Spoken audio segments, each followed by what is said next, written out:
Shall go. Great. Hello, everyone. Welcome to the stream.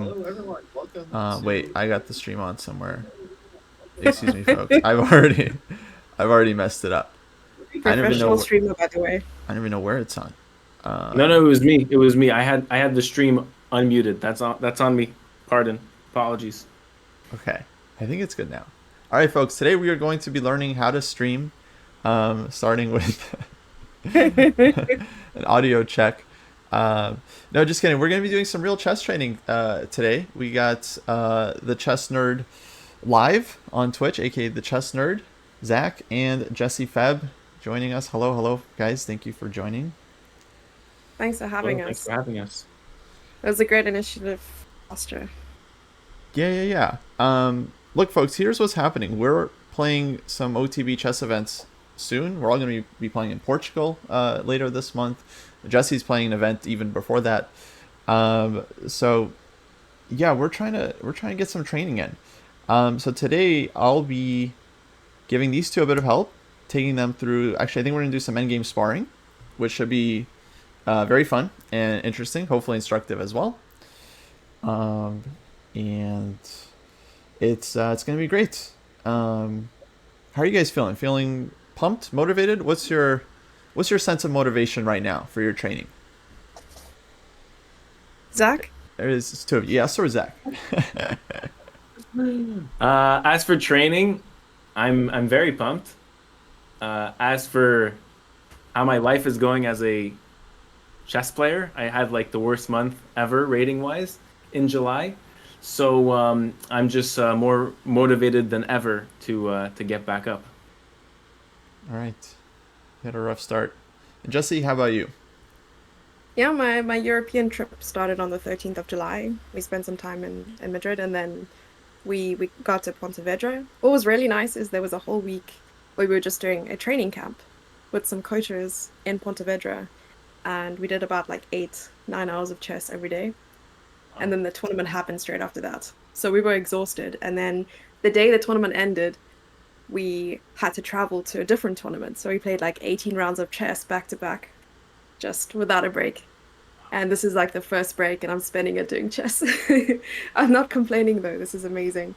And yeah, I also didn't have such a great time rating wise in the previous tournament I played. So yeah, my mind is open. I'm angry and I'm ready to get some revenge. So let's do this.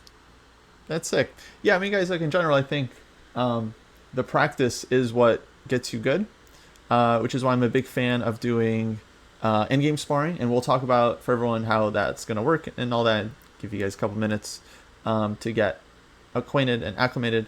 But yeah, in general, like the more experience you get, the better. So it's like that's why we always suggest to like play tournaments to try and improve. And you guys know, like when you play a tournament, you get like 9 tough games, and then win or lose, like afterwards, like you just want to study the games and like yeah, get better for next time.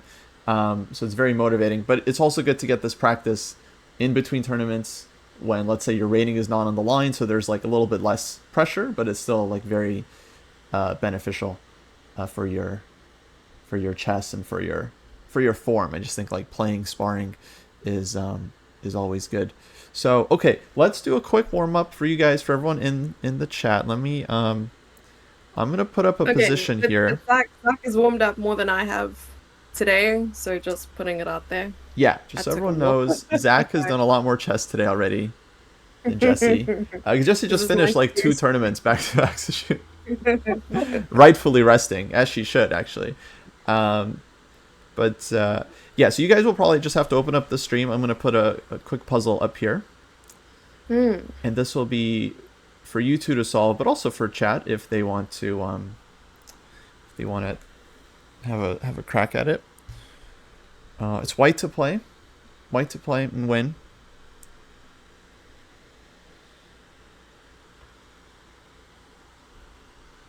This is a this is not the actual training. This is just a warm up, right?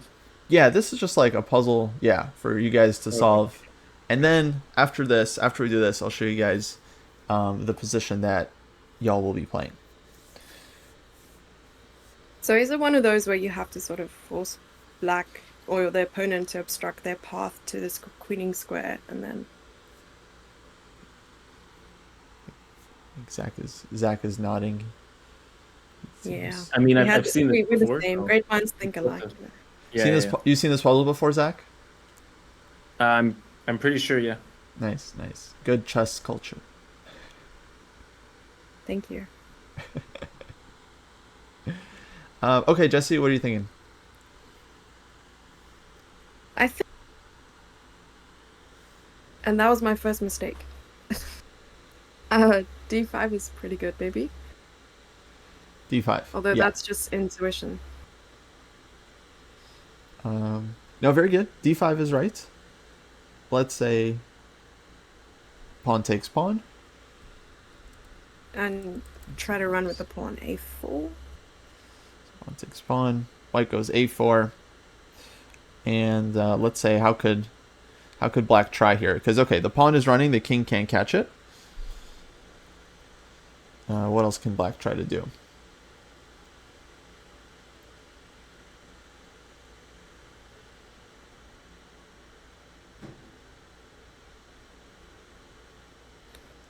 Yeah, I think that diagonal is really important for black, because I was looking at the square of Yeah. the pawn, just to calculate. I'm all about finding the laziest way to calculate, because the older I get, the worse my calculation becomes. So these shortcuts really help me. Interesting.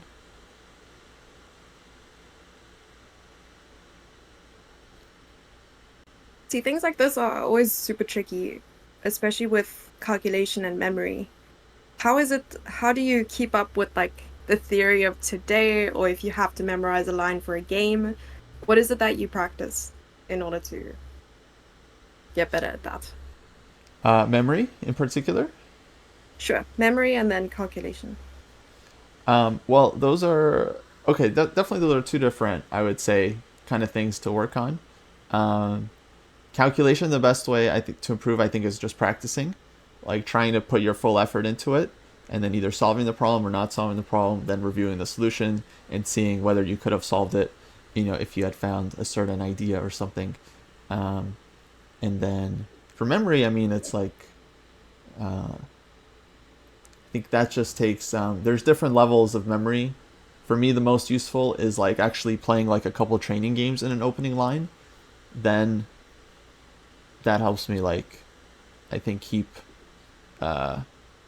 retain more in the long run if I like play a couple games from a position, and then I get that like kind of practical experience. I think there's different levels of memory. The lowest level is like going through moves on Chessable and just like kind of repeating what like the computer is telling you. I feel like you might remember it for like a little bit after that and then never again. Okay, I hope no one working for Chessable is listening to this, No, it's good feedback.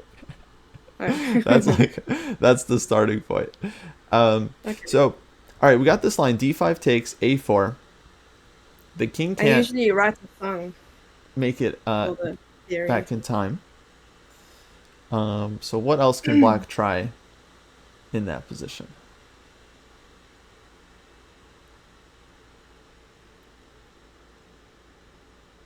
Well, black can try to promote since the king is stuck on the back rank, but I'm not sure how fast black will be. So d5, e5, a4, e4, a5.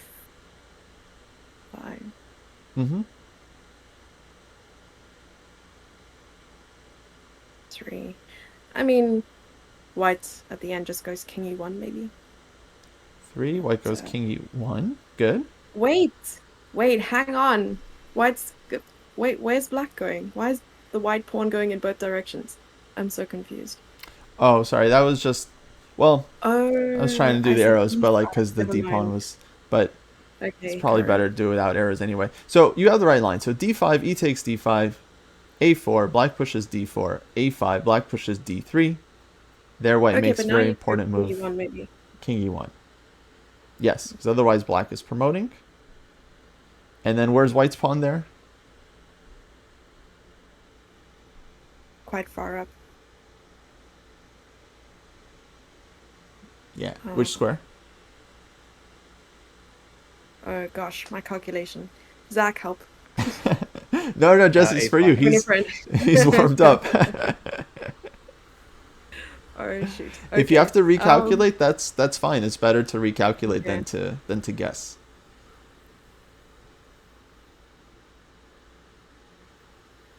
On A5. A5. Good. Okay. Good. So that's important because you're still outside the square, right? Because where's black's king? Yeah, on F3. F3. So if king e4, the king is still not in the square of the pawn, right? So you can be lazy with the calculation there and understand you're promoting. Yes. Okay, let me put it on the board for everyone. So d5. So the reason Jesse and Zach solved this one quickly is because they saw like if a4, then black's king would catch this one in time. And then you can push your pawn up all the way, but eventually you'll lose it, and white's not winning one pawn versus two. By starting with d5... I'm gonna create like an Instagram page and call it lazychess.com, and then just post snippets of like explaining how to be the laziest chess player ever, and it actually working. So that's a I think genius that's a good idea. I think that would get like, I know a lot of $1 billion people idea. that would be very into lazy chess. I mean, you could put opening traps on there. I mean, no, there's There you go. Just take snippets from like Eric Rosen talking about the Stafford Gambit, best thing ever. yeah, very profitable. Oh, especially if you just take clips from other people, you don't even have to make your own. That's why it's called lazy chess. Exactly. That's part of the magic. I actually do think that's a great idea. So e takes d5, blocks the king's path, a4. Now if king e4, a5, the king can't get around and stop the pawn in time. So the only other try for black is to try to push the pawn with d4, which can be a problem if white's not paying attention. If white pushed a6, then d2, black would promote first and win the game.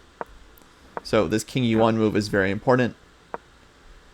And white's pawn is far enough advanced that black's king is still outside the square, so it's not catching it. Black can try king to e3, but the d-pawn is still going to be blockaded. And then black's f-pawn here is far too slow. Okay, good stuff. Feeling warmed up? Oh, I thought we'd be doing like level 0 to level 5 here. You want to do another one? Yes, give it like a super difficult one and then give it to Zach. A super. That's not really the point of a warm up. We can do another like easy one. This was like an easier one, I would say. I need to cash in my points now because I won't be able to do so later. Let's see this one. Okay. These are too easy. Hold on. We've been working on a lot of puzzles.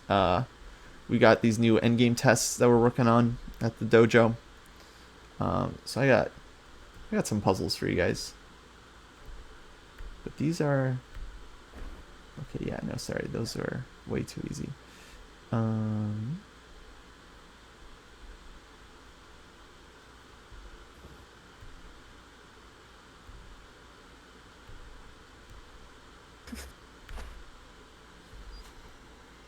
Okay, and then some of these are too hard. You I need guys to are have at Zach chat up as well.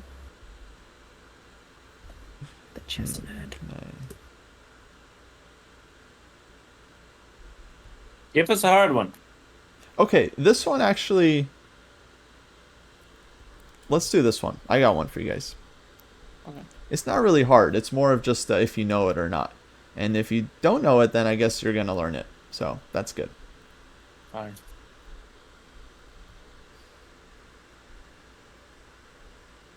I know this one too, by the way. Oh, not that one. Oh, yeah, I was gonna say the starting position is a very common endgame. Sorry. Okay, it should be up now. Yeah, white to play. Have you guys seen this? Seen this position before? White to play. I've seen I it, have just not. not in chess. Okay, if not, then great. Let's have you think about it for a sec. I think I found it. Sorry, I'm boring. Found it is fine. Found it is fine. Leave some for the rest of us. Yeah. Let's give chat a second as well. I'm chat, by the way. I'll just explain some basic things. White is pushing up. Black is pushing down. And it's white's turn in the position.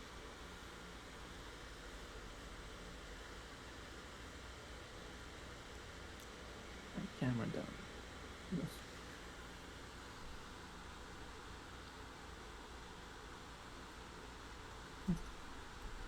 Change.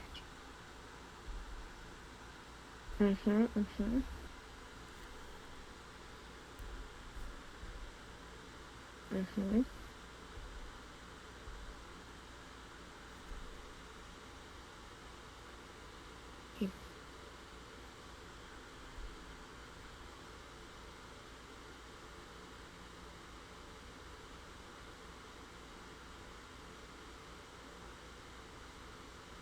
I'm very proud to say that my chat found it also.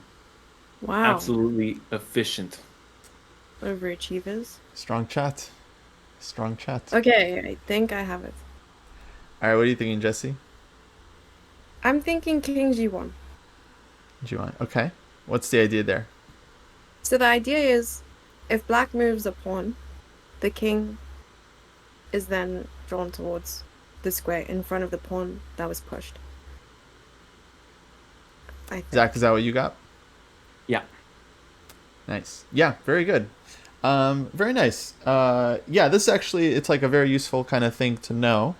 So what you've both understood is that black's king is actually stuck. It's in a kind of zugzwang because it can't approach white's pawns without actually allowing white to promote. So the key here is that white's king ends up being a lot more mobile. And the only way to take advantage of this is to kind of let black's pawns advance and then meet them wherever they go. So for example, if h3, king h2, black pushes g3, we're taking this one. If they push f3, we're going king g3. And black is just in a perpetual state of zugzwang here because as soon as the king moves, white gets a7 and a new queen. So kind of paradoxical because white obviously has less pawns and white's pawns are a lot uglier, but white's king turns out to have squares and black's king doesn't, and that ends up being decisive here. So g3, king g2, once again just meeting the pawn, and that's it. Black runs out of pawns. Yeah, exactly. I have a question. Yeah. So the 3 versus 0 that we have for black on the king side, this is winning without the king's help if the pawns reach the 3rd rank. Yeah, so I think right, if like we got this position with all the pawns on the 3rd, then I think the black's pawns are just promoting because you get f2, h2. Yeah, f2, h2. One of them will promote. Let's see. I think it would also be winning if we just change the position a bit. If you imagine white's a pawn was on b5, and so black's king was on b6, and black could shuffle like king b6, king a7, then I think that would also be losing for white because black's king would be able to shuffle. And so, for example, we would get, let's say, this position. Black's king shuffles, and then white has to move, and the pawns can make progress. So if black's king was able to like make passing moves, then white would lose. Like in dominoes. Okay, I'll show you guys one more actually, just because this reminded me of something. I think that would be rude not to mention it. It's kind of a cool position. Let me set one up from scratch.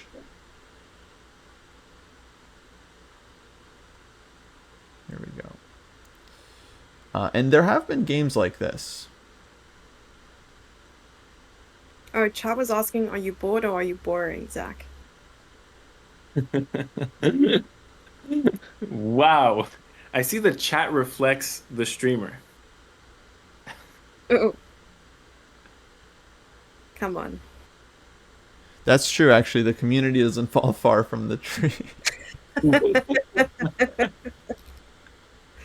Oh, that's good. The community. Ah. Man, this is not an easy. Oh, this is nice. I How don't do I know get this. rid of this king? Okay, I think we can do some. Yeah, let's. Let me load this position in. So you guys should see. I know you're on a slight delay. But basically, white has 3 pawns, black has 2, and it seems like both kings are kind of stuck.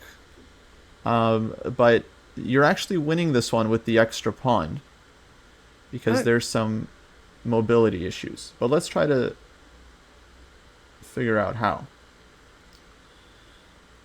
Okay, I think it's white to play. So white to play, what would you guys start with here? Oh, I see. Very nice. Man, Sorry. Zach. Come on. No, that's awesome that you found it fast. I will try to keep up. Yes. All you, Jesse. Take one. Bring one in for the team. Ah, okay. This was a little bit quicker this time. See, you're forcing me to think faster. Maybe soon I'll be using your lingo too. Oh, it's such a hot position. Mm-hmm.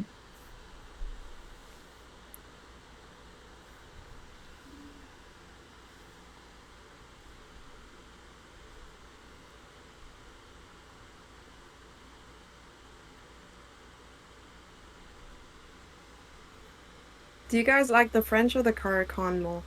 Neither. Ouch. Yeah, don't change the subject. Okay, Zach, I obviously found it, Zach. It's all you now. You found it. Great. Yeah. Well, there's not much to find here, honestly. Even if you didn't know how exactly you're going to win in this position, you basically have 2 options for white, right? You can either shuffle your king or you can push one of your pawns. Gotta give us some credit.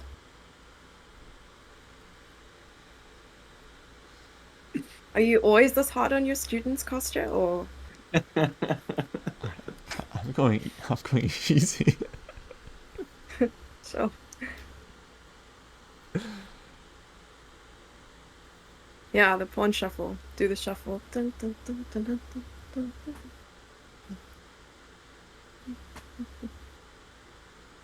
I had others that were gonna join me, but they decided to cook instead. I should call them, and then they should also participate. I was going for. Right, Are you so- looking for moves, Kostya? Sorry. For like Yeah. Yeah. responding. Waiting for a move. What do you guys think? Oh, A5, sorry. A5. Okay. Yeah, why not A5, right? Just making progress. I think I might have made it black to play. All right, it's black to play. Wait. I think I... Triangulation. What's going on? Neither... Oh, just hit setup position again on the bottom right, and then just set it up again. Sometimes there's a bug in chess.com. Oh. Yeah, it wasn't Wait, letting me chess.com has move bugs? either pieces. Okay. Yeah, first time I've seen that chess.com has a bug.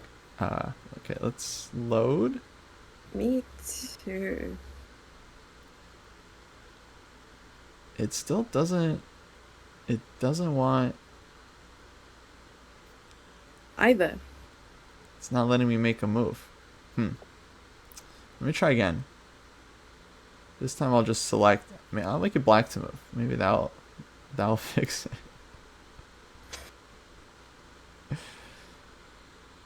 There we go. Pawns. Load. Huh. Okay, that's a weird one. All right, so let me take you guys through the setup position screen. That's where we'll do the analysis. Okay, so white advances the pawns. Put black's king in. This was really just one detail I wanted to share with you guys. So white's pawn goes up to a5. Or even if it doesn't, let's say we play black's king to b6, then white plays king to e3.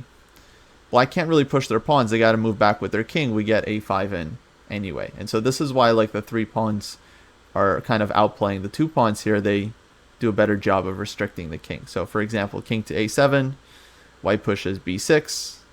If king a6 doesn't really matter, white can go b5 check. So the king can't take this one without allowing the other one through. So king to b7. And what does white do after king b7? F2. Just wait, exactly. So king to f2. And so the only trick comes at the end. So let's say king to b8, a6, king e8, b7, king b8. Okay, It's like here I one want of you those guys to think. chess.com puzzles that just never end. It's like a 16 move combination. Yeah, no, a lot of endgames that are like so many tricks, like all the way down to the end. Hmm. Ooh, so it's like a Zugzwang maybe, because you gotta no wait, take it back.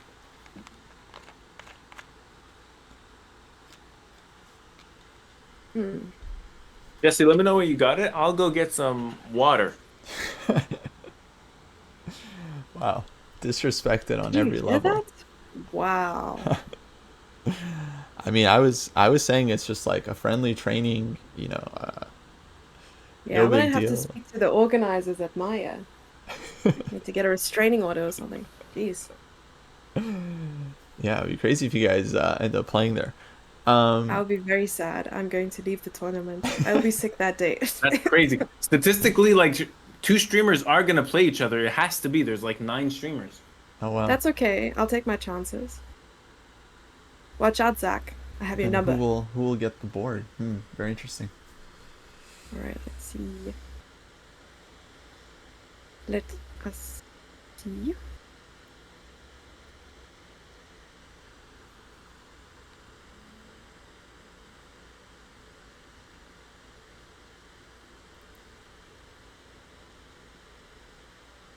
Who's to move? White's turn. Okay. Come on. Come on, come on, I turn the radio.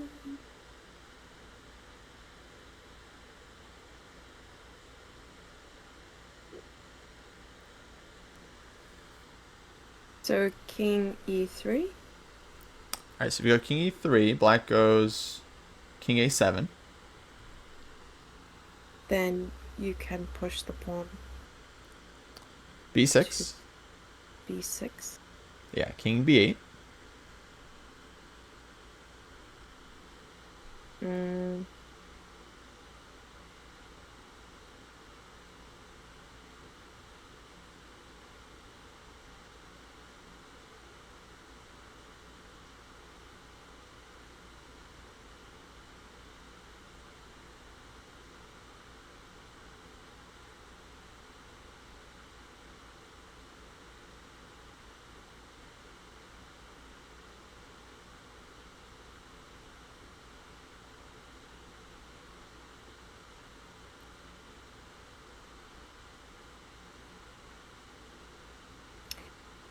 Huh.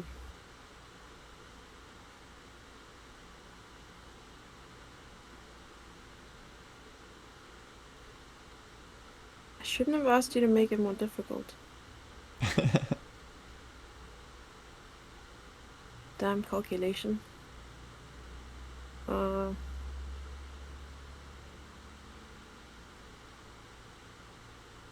So does the king go closer to the pawn? So there, white's not going to be in time. Yeah, I didn't think so. Right. So that's why I'm wondering. Because otherwise it's stalemate. So...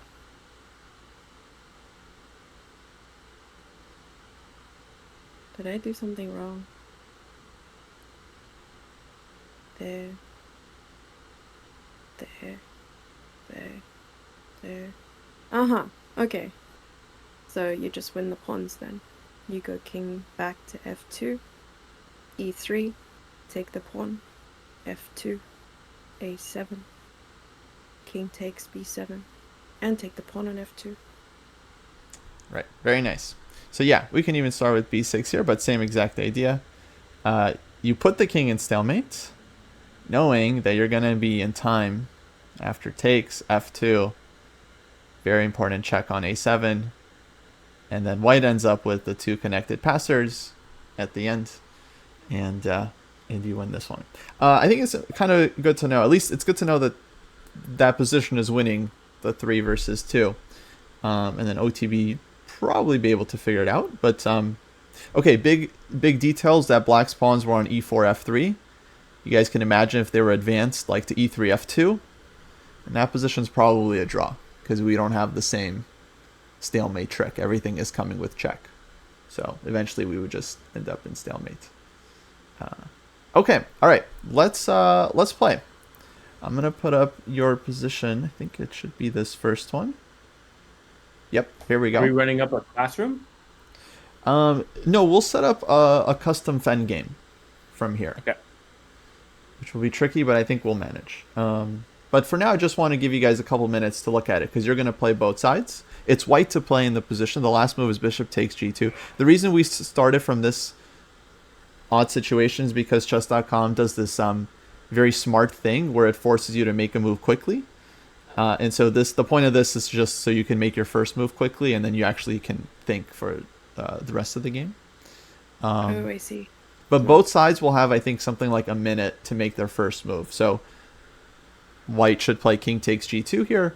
I'll save you guys some time on that one. And then black's first move, will be, you have to kind of think about it. So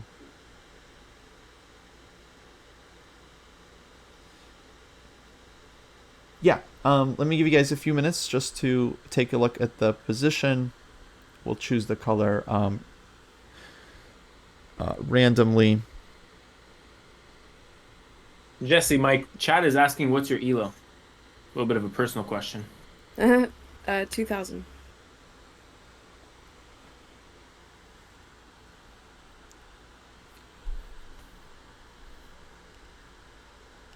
Hope it's high enough, chat. Sorry. In advance. Chat's like, it's okay.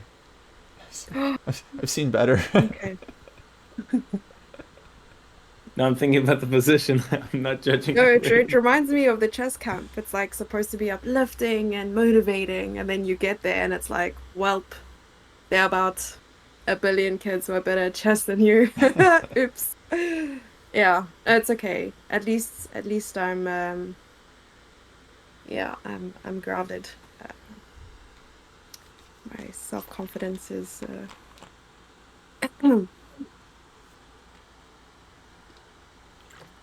So this reminds me very much of, I don't know if I'm allowed to talk about the position though, because we're gonna play.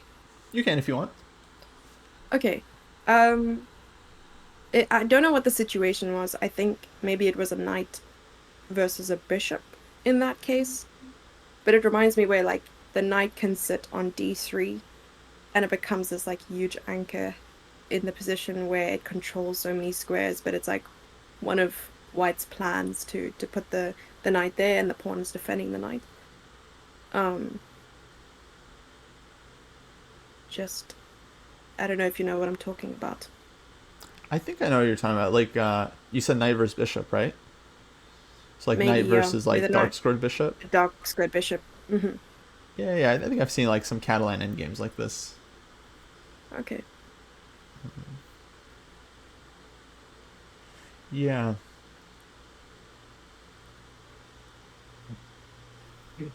Yeah, I'll ask you guys for your opinion on the position actually after you play, just because, I don't think you want to give away too much to the opponent beforehand, but then it'll be interesting to see if your thoughts changed after playing out the position a couple times. So Zach, are you taking black or white first? Oh no, you choose. I don't have Okay, a preference. I'll take white. Okay.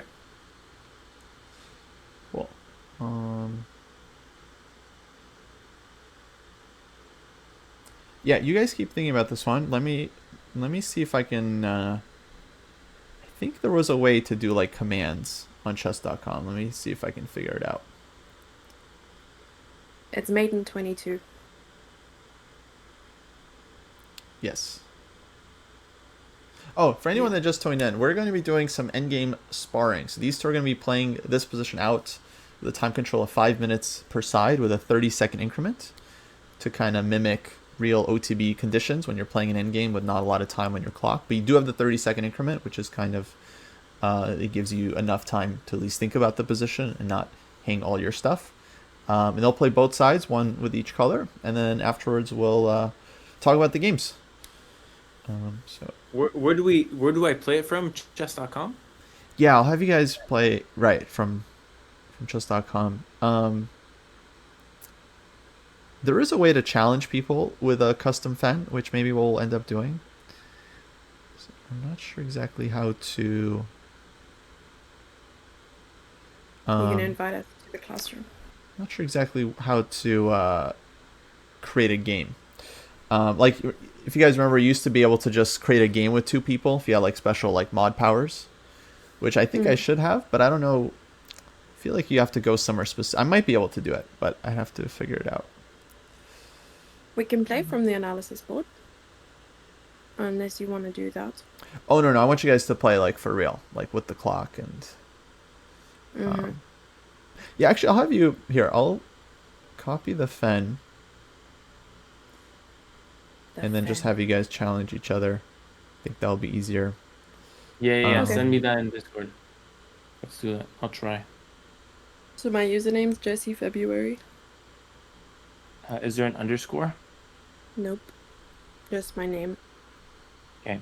Is it February or February? Yeah, that one. Okay, 5 plus 3 you said? Yeah, actually I'll show you. Control custom position. Crazy. I'll show you on the stream. Yeah, you can do more time controls. It should be 5 plus 30. So you do a custom, do 5 plus 30, and then you have to hit the arrow key to make sure it sets. And then instead of standard, you also have to pick custom position. Okay. Unrated. Auto balance. Fen. Boom. Yo. Fen. Yeah, exactly. Yeah, you're on the right path. Then enter the fen. How do you know that I'm on the right path? Because you said. Oh, okay. You're not seeing my screen. Okay. Yeah, because you're saying the right thing. Yeah. Yeah, it's like it defaults as auto balance, and you got to change it to fen. And yeah, I selected Jesse. I can't. I can do time control. More time controls. Wow. This is really crazy. It's a custom time control, custom position. First time for me. Yeah. Okay, I'm playing as black. So Jesse, I just sent you the challenge on chess.com. Oh, 3 minutes? What? Okay, yeah, so there's this thing where you enter the time control, and then you have to like hit the arrow key to make sure it sets. Oh, yeah. You did say that. Sorry. No, that's fine. It's all good. Yeah, I'm almost there. Okay, so. Perfect. Fen, paste, in, more time controls, 5, 30, set it in, please. Jesse February, I play as black, 5 plus 30, custom, and let's get it. Let's go. Let's run that. And Kostya, so you're going to show the board to the audience on your Twitch? I'm gonna follow the game once it starts. Okay. Yeah, let's make sure the game starts, and then you guys should I'll mute myself in Discord so you guys don't hear me, but you guys can also like turn your audio off or whatever you want to do. Okay, the moment you watch I can move. Okay. Yeah. Are you guys already playing? I'm using a controller because it has aim assist. Great. You're using a controller like Xbox controller type beat? PlayStation, yeah. No, For real? I'm using my trackpad. To play chess? Well, it has aim assist. That was the joke, but I then Yeah. realized I'm probably going to be the only one laughing. So No, that was it's funny. fine. Good stuff. I Good heard stuff. the giggles. Valiant try. Wait, has your game started yet or no? Yeah. Yes. Oh shoot, Oh, he's busy maybe I'm analyzing. thinking my first move. Okay, I'll go. I'll go. Let's play.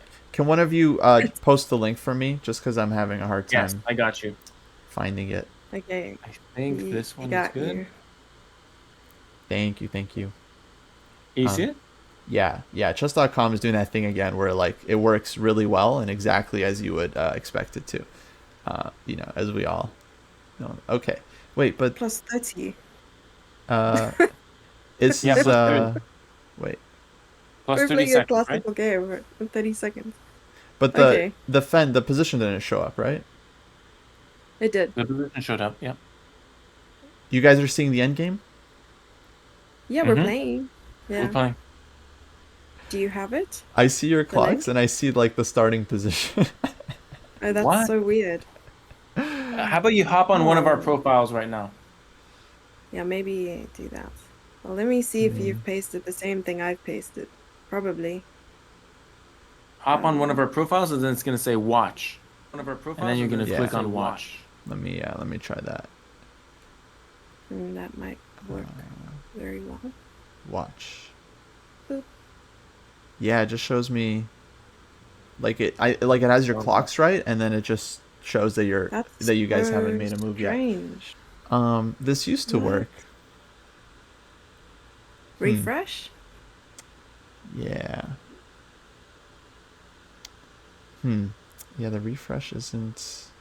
2 bugs in one day. It's so weird. Maybe Mosquito bite. maybe you guys could abort the game or draw the game. We could just try again, like with a new game. Sure. Oh, I can share my screen with you. Yeah. Maybe You we'll want to draw? You're gonna might have to have to resign. do the screen share. Oh, when you guys finished the game, the right position showed up, so that's hilarious. Interesting. Yeah, let's try again.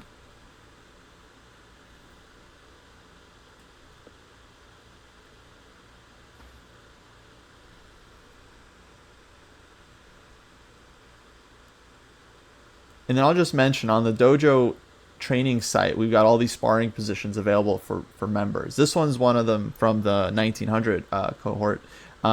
There's actually a very nice button where you can just click on it, and then it's like a challenge link for Lee Chess, and then you can just send that to someone, and then if they click it, then you guys just both start playing. Very convenient. Very convenient. We would use it if the three of us weren't all chess.com streamers. Careful now, Kostya. Careful now. Careful what you say. I'm just saying, I would be wanting to use it.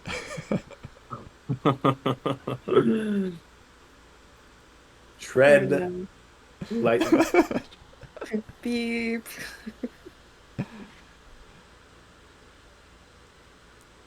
Oh wait, sorry, Zach. Are you setting up the next game?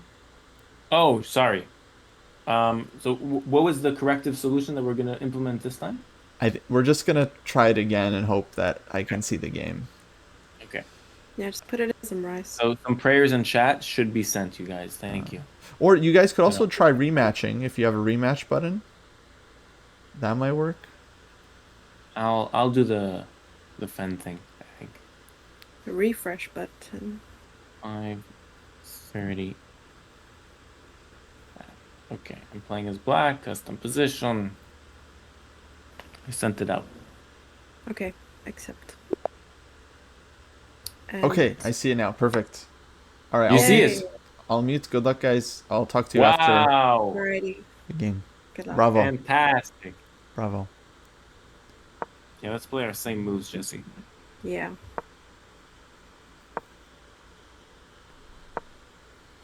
Okay.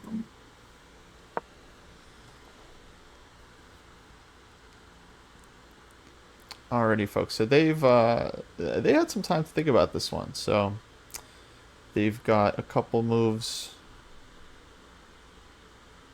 already played. Now let's review what happened. So the position starts off here where white is just recapturing the bishop. That's just to start the sparring game going. Zach decided to play e5, attacking the knight.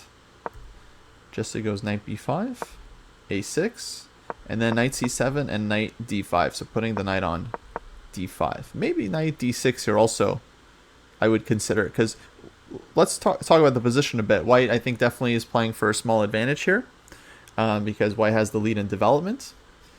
And yeah, possibly could have gone to the knight to d6, bring the rooks to d1 and c1. I think White should have a nice position. Knight can come back to c4 as well. This is also possible, because the knight finds a good square on d5. We get a tempo on this one. And then here White can play e4 to support the knight and then bring the rooks in as well. So, okay. Now Zach is starting to think. He's gone b5.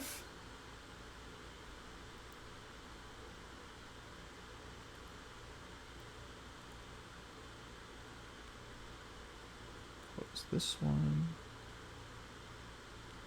And yeah, we got ourselves some sparring.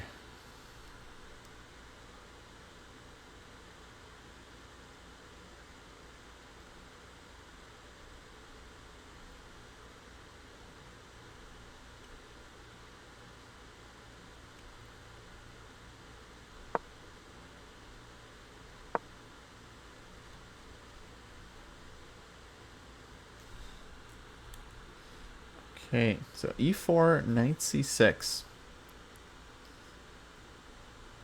Black trying to get the knight to d4. So maybe instead of e4, White should have considered rook to c1 here. Would be my thought. Stopping knight c6. Now e4, knight c6, rook c1, knight d4. I think Black is a lot closer to equalizing here. This knight has managed to get in, but we'll see what happens. So rook to c5 from Jesse, probably looking to double up on the c file. Folks, this is their first time sparring, so we'll give them a bit of credit here. Not easy to just jump into a position and just play it perfectly right off the bat. You also don't know, like, should you be spending time or what? How to manage this time control.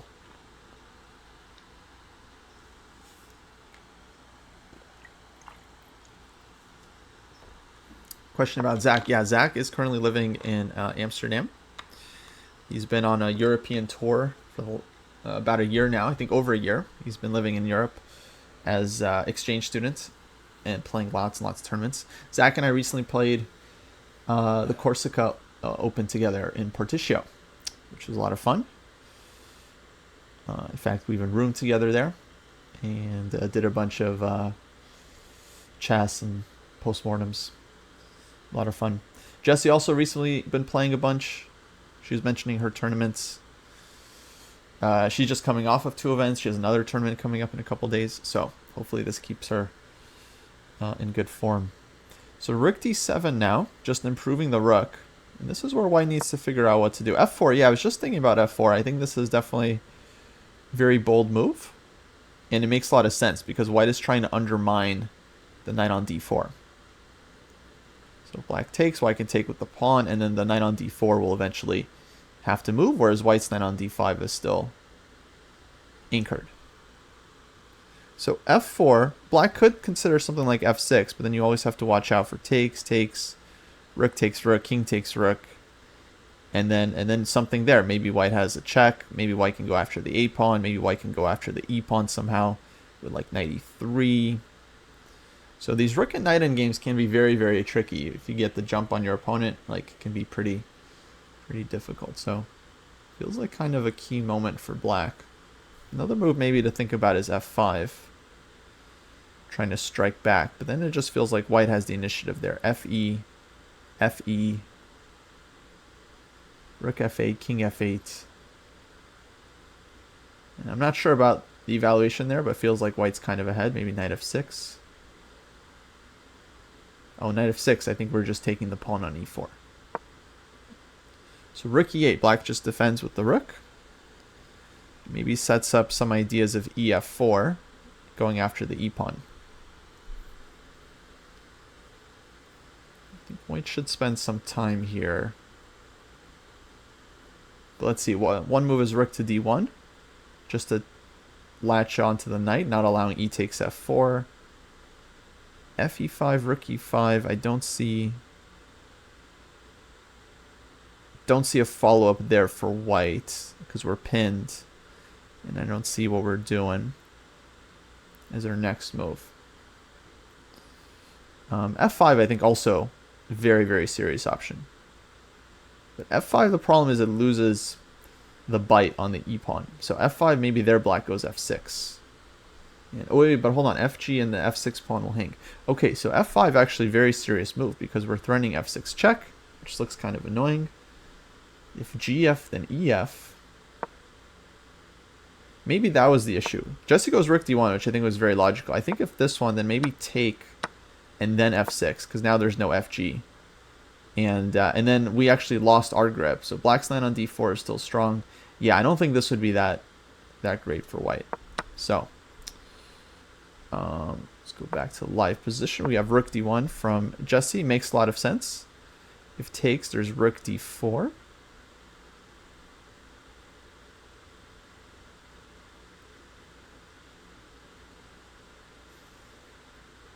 And otherwise, white is looking to take on e5 next.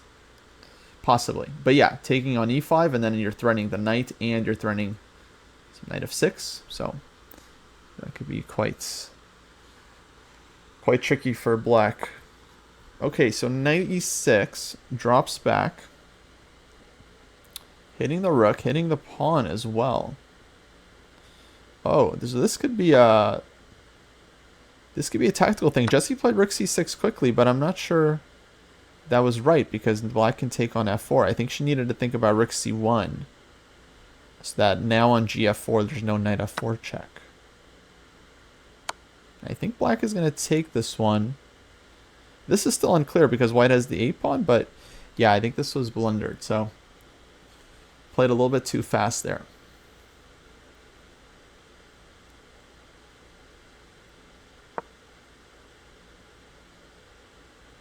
Now we're getting a rook endgame where black is going to be up a pawn. So different kind of sparring position. It's not how we started. It started off like white was slightly better, but as it happens, you have low time, you get these turnarounds. So now black is going to be better. At least up a pawn, but won't be easy for black to convert. Now Zach is thinking he could take. He also maybe has other moves like rook e6. To defend the rook and then save the knight. Oh, it goes for knight h3. Okay, different way. He's looking for knight g5 check. He wants to take this one and get even a bigger advantage. So he doesn't like the rook endgame. Interesting. It makes sense because we still have this pin here. So this is kind of difficult for white to deal with. King g4 is knight f2. King g3, knight g5.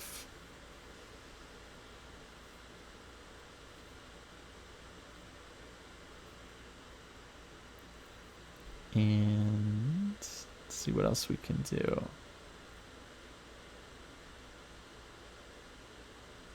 White might have to try like knight f6 here. So allowing the rook trade. Rook takes d1, knight takes f8 check, king moves. Maybe knight back to d6 and then try to play for activity, try to pick up this pawn. Still might be holdable for white. If rook c7, I think the problem is black trades and then knight g5 check. Although king f4, yeah, the rook is still hanging. So yeah, actually it's not so simple. So rook c7. Very tempting to go knight g5, but I'm not sure if it works. Maybe rook c7, white trades, or black trades and goes rook e7. Okay, we get rook e1. That's logical. So defending this one, but isn't this... Oh, yeah, I just noticed it myself. I think that's a blunder.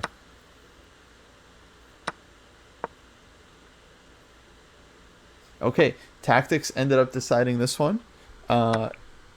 As it happens, in the end games. I'm sure people saw the end game at first and thought, kind of boring position, but no, they can get very tactical all of a sudden. Now Zach has to convert this. I think the easiest way would be to just bring the knight back to e6, make sure this pawn doesn't start running on you. Still something to figure out, but yeah, extra horse should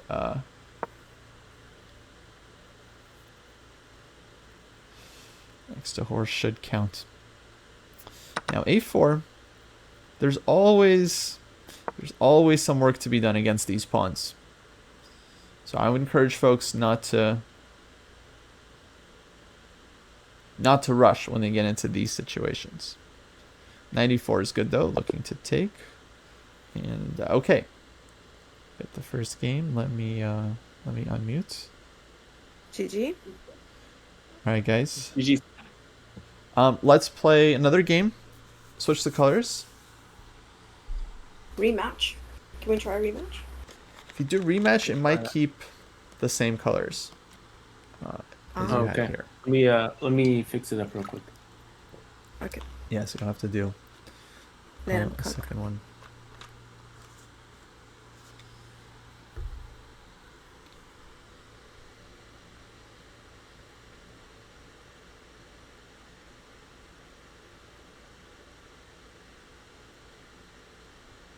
Okay, I sent it out. Okay.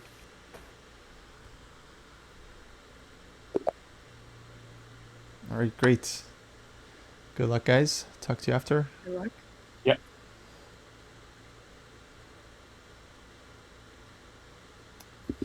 Okay, game 2.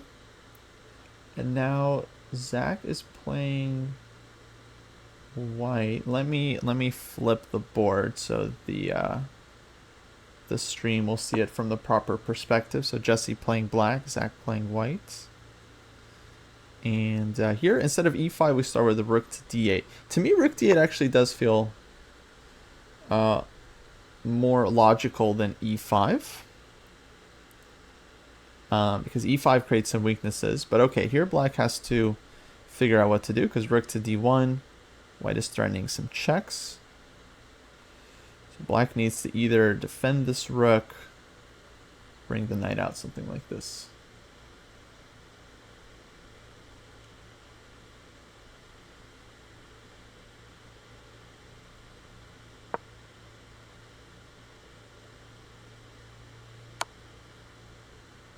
Oh no!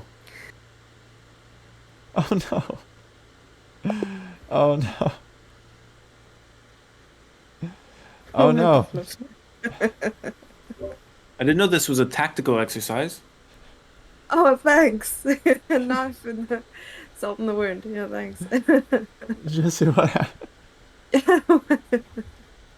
All right, let's yeah. let's play try that one again. more time. Let's run it back. Yeah. Yeah.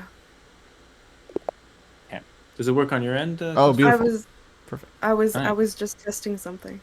Yeah. For sure. I got you.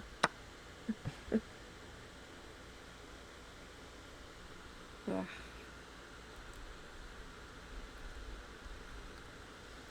Well, folks, this is why we practice. Because you want to get these blunders out of the way. Better it happens here, honestly, than in a tournament game. Much better, in fact. Thank you, Charlie. We'll see ya.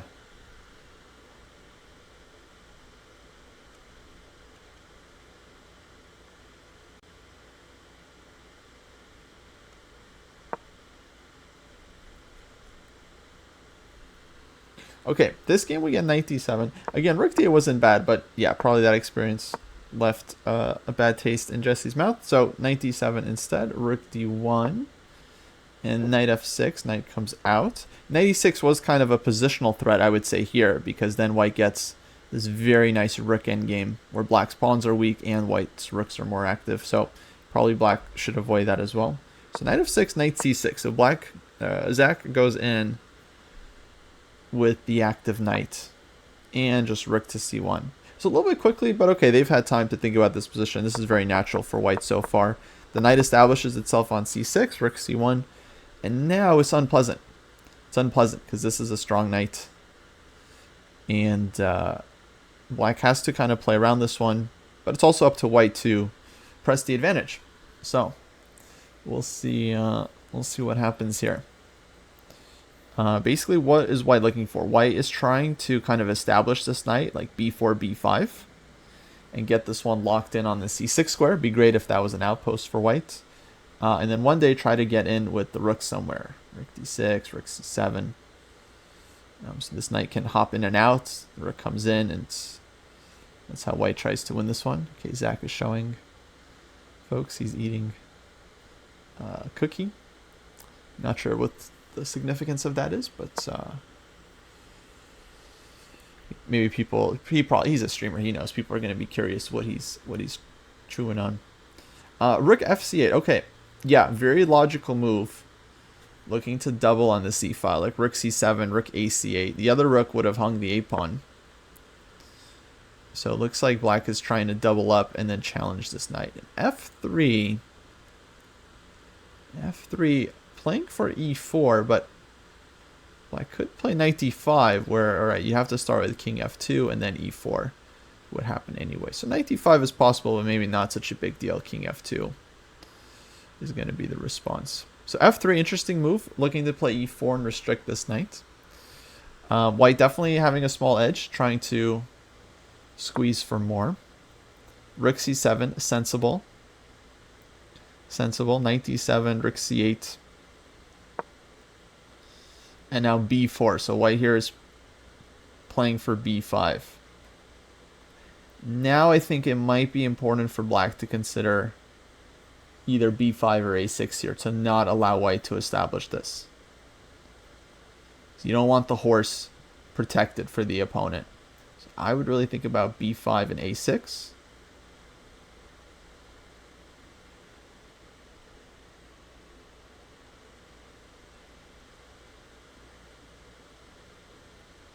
And then it's a little dicey because you're allowing rook c5, but the idea is, yeah, you'd rather the c5 square is an outpost instead of c6. So yeah, b5 from Jesse. I think this is the right decision. Knight d5 also can come in at some point, but white is always going king f2, e4. King f2 first, of course. But now knight d5, the knight has more squares to work with.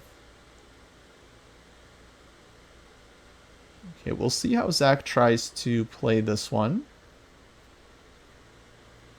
At some point, white can consider a rook trade, but I think for the most part, it's like, if your rooks are more active, you kind of want to keep more pieces on the board. And then look for the absolute right time to trade off, where you get like a nice rook and knight versus rook and knight in game. But we'll see. We'll see what happens.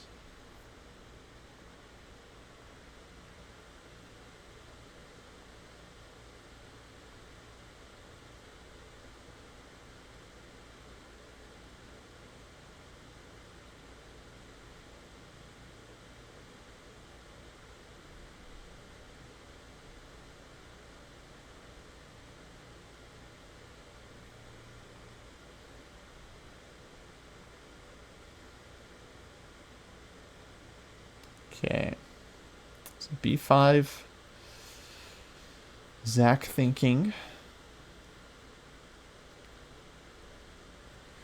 Rook c5 makes sense. a6, rook c1, something like rook c8.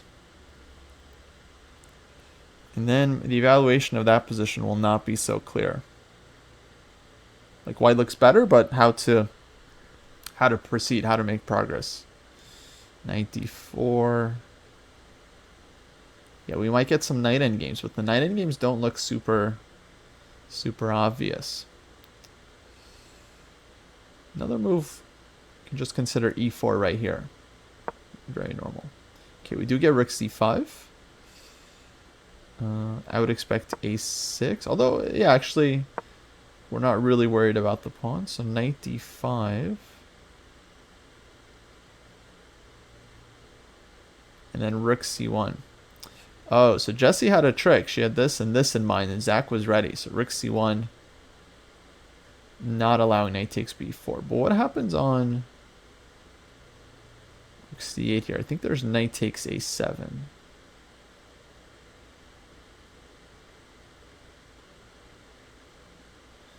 Yeah, I think rook c8, knight takes a7. Looks like it wins a pawn for white. So now black might have to think about this one. Maybe you can give check and go knight c4 as well, but I don't fully trust that. White plays some a4 or something. Starts undermining the knight. Yeah, Jesse needs to come up with a move here. Maybe a6. Yeah.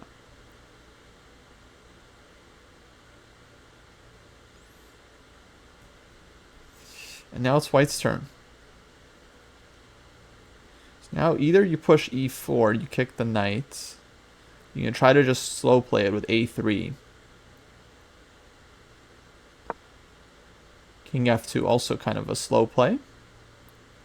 Just avoiding e4, knight e3, check, knight c4. Anyway, if black wants, she can go knight b6, knight c4. Try to get the knight in this way. But my instinct would be to go rook c8. I don't see what exactly is so scary about that for us.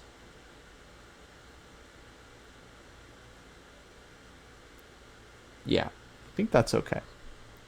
If we look at some endgame... Oh, rook c8 play, nice. If we look at some endgame like with knight d4... So a3, let's say like king f6, knight d4. So if everything gets traded off, I think this kind of knight endgame is pretty much fine for black because the king is very close. And eventually you might even have a 2 versus 1 on the outside. So it's kind of a like outside passer situation.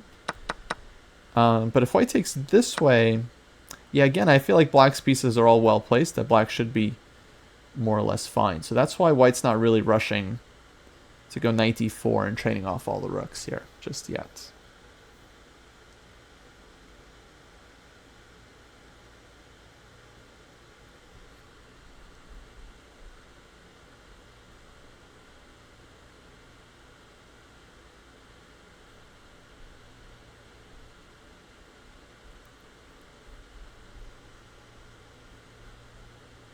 So a3.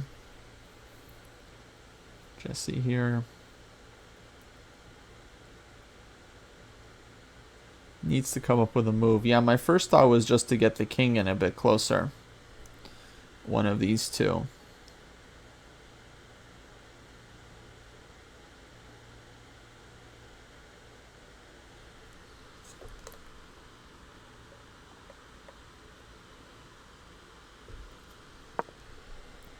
Yeah, king f6 played.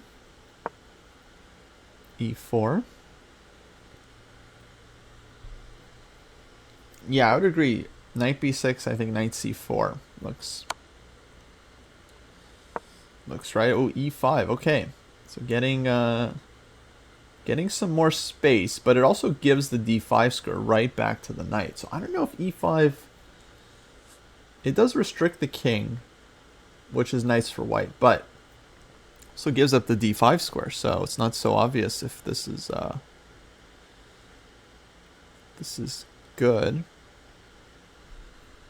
Once black plays knight c4, white can go a4. So that's something to keep in mind. a4 will be kind of a difficult question for black to deal with. So black needs to be careful with launching the knight to c4 too quickly. I'd probably put it back on d5 here, I'm thinking. d5 looks like the best square. Oh, knight e7, okay. Oh. Zach playing for some tactics. So if takes, pawn takes. And lots of things are happening. You could take the knight and go for the rook endgame here. But Zach is saying that that's going to be good for white. I'm not totally sure. White definitely is better there. I'm not sure if it'll be enough to win. Interesting. Does Jesse have any other options though? I think this one feels like the only option because this pawn takes. Yeah, I don't see anything else working there for like rook e8 takes here, rook takes, rook c7. White's b pawn looks very strong. takes, pawn takes.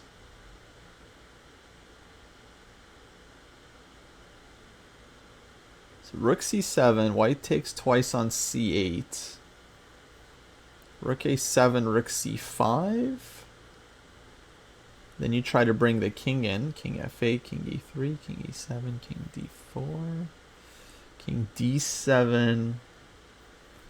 I think black is okay. So let me put that on the board. Oops. So takes, takes, takes. Let's say we go here. Looking to play a5. If black plays a5, black opens up the rook. So let's say rook c5, stopping a5, because then rook b5. But then we just kind of come in with the king. We play here, stopping rook c6.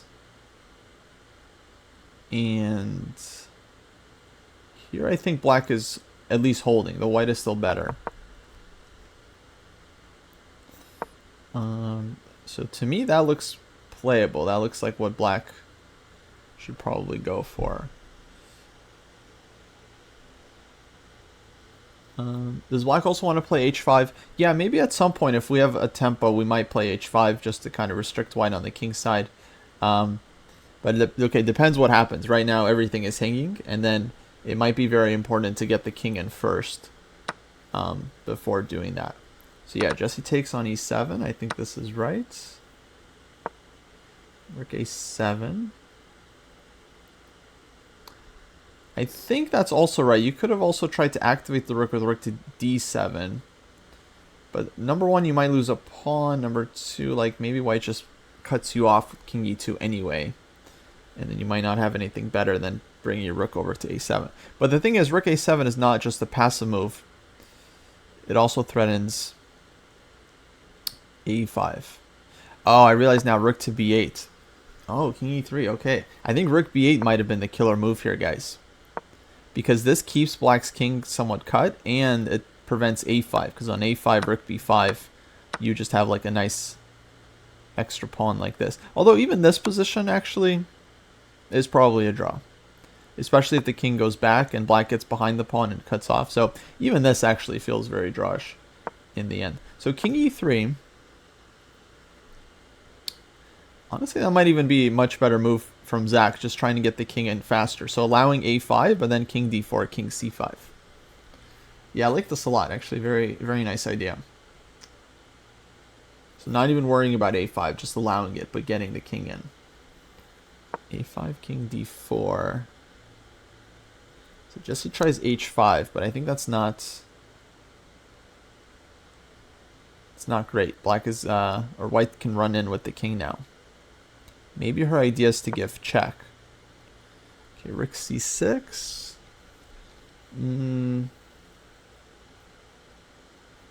Okay. I'm going to have to ask Zach about this one. Yeah, I don't know why not just king d4. Also, he's playing very quickly. I feel like white's position is good, but you might have to be like really precise here to actually convert it. So I wouldn't be rushing here if I was white.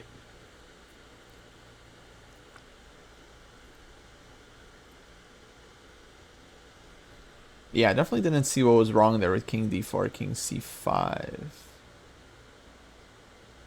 Because anyway, black can play a5 here if they want to, but... yeah, white will be looking to get the king in. So we'll see.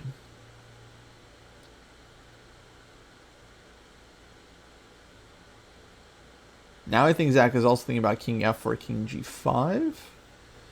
But I don't think that's the right direction. I think white should be trying to just win. If white gets the king to b6, then white is doing great. But on king d4, king e7, king here, king d7, king b6, rook a8, check. I think white's winning that. Rook goes to a7. So Jesse's going to try to go active. And who knows? Who knows? Now if king c5, black has rook d5 check. So rook d6. Yeah, I think king c5, rook d5. And then black takes this one, and then still unclear. Like white can make a pass pawn, but it'll take some time So rook d6 from Zach. Trying to force the rook to go back. But now, can we think about king e7? This takes. King c5, king c7. What's happening there? Can white win that? White goes h4, and white's winning. So this is a case where h5 might not have helped black in the position, because now the king and pawn in game, I think, is just lost. I think take, king c5, king c7, h4, and that's going to be a zugzwang. So we'll see if Zach knows his king and pawn endgames here.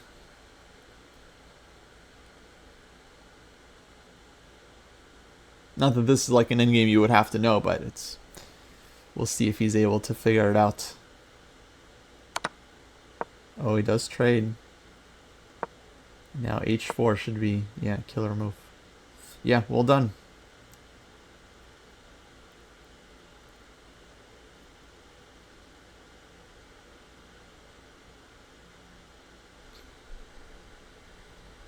And black is basically cooked, because anywhere you move the king, white's king will be able to enter.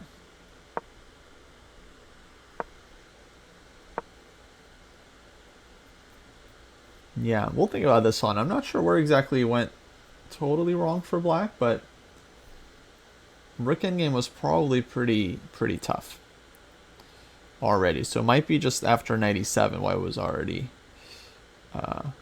doing well. Not sure. We'll see. We'll see. Should be interesting analysis. Now a5, white can ignore this one, because yeah, if you take, king is still very restricted, and yeah, that's game. GG's. GG. All right, guys, good games. Let's analyze. Let me invite you. Let me make a classroom. I'll invite you guys, and then we'll take a look at the games. New room. That one was less of a tactical exercise. That was very instructive. This last one, much more than the other ones. It was very interesting. I don't even know where you went wrong, though. You know.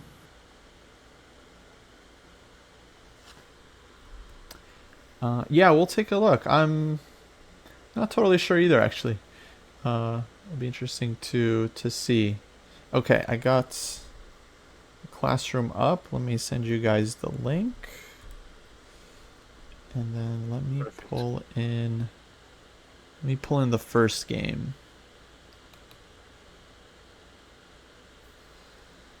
Take a sec to You have the find- PGNs. He's good. I got the game you just played. Yeah. Then there's this game. Let's get the first game up.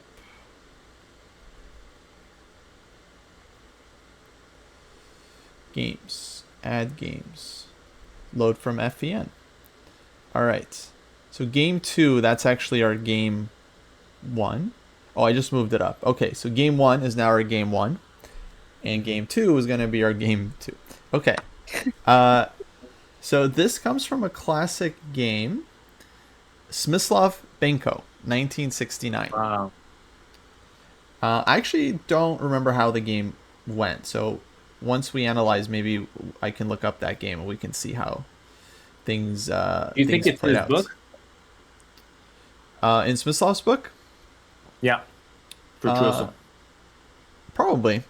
I know the other Jesse, he picked a lot of these positions. He's a big fan. So I wouldn't be I'm a big fan of surprised. Smyslov's endgames. Yeah, no. Very good endgame player.